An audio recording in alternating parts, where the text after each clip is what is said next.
Kaya ngayon ay hinahamon ko si Ombudsman Remulla kung seryoso talaga siya sa mga sinasabi niya sa kanyang press release na idadamay niya pati si Martin Romualdez kung magbibigay ako ng ebidensya. Patunayan niya ngayon ang pronouncement niya. Imbestigahan niya ang fraternity Brad at ang kanyang kaibigan na si Speaker Martin Romualdez kung talagang tutupad siya sa tungkulin niya. Imbestigahan din niya si President Bongbong Marcos. Sabi nga ni BBM ng SONA, let's do it right at mahiya naman kayo, hindi po ba? Nananawagan din po ako sa Senado na imbestigahan ang 100 billion insertion ni Presidente. Alam ko po na hindi gagawin ni Ombudsman Remulla ang hamon ko. Pero magaling ang Senado sa investigasyon at ako ay naniniwala na dahil sa kanila, lalabas ang katotohanan. Yung pong listahan ng mga projects, ilalabas ko din kasama ng video na ito.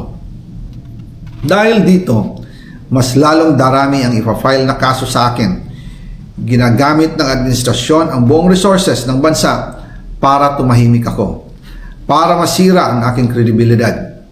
Darami din ang banta sa buhay ko at ng aking pamilya. March 2025 pa lang, si Speaker ay nagpaparinig na sa akin sa aming meeting that he will shoot me if I will talk. At pagkatapos niyang sabihin sa akin in a phone call na don't come home, we will take care of you, tumawag ulit si Speaker Martin at sinabihan niya ako na pag umuwi ako will be dangerous kasi they might hire someone to do a rob out on me or hire the police to kill me while in jail. Una pa lang ito sa magusto kong ibunyag. Marami pa akong dadalhin sa liwanag. Isa na dito ay yung kay Henry Alcantara, ang DPWH boys.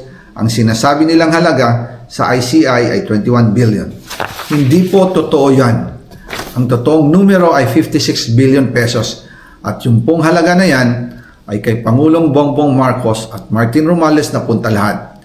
Ilalabas ko po ang buong detalye sa darating na mga araw. Kaunting pasensya pa po. Sana po ay hindi nila ako mapatay bago ko mailabas ang lahat. Sa inyong lahat sa Pilipinas, lalong-lalo na sa aking pamilya, taos-puso akong humihingi ng paumanhin. Ginawa ko lang ang utos sa akin, pero ngayon, handa na akong harapin ang lahat. Uulitin ko po, yung pong pera, wala pong napunta sa akin.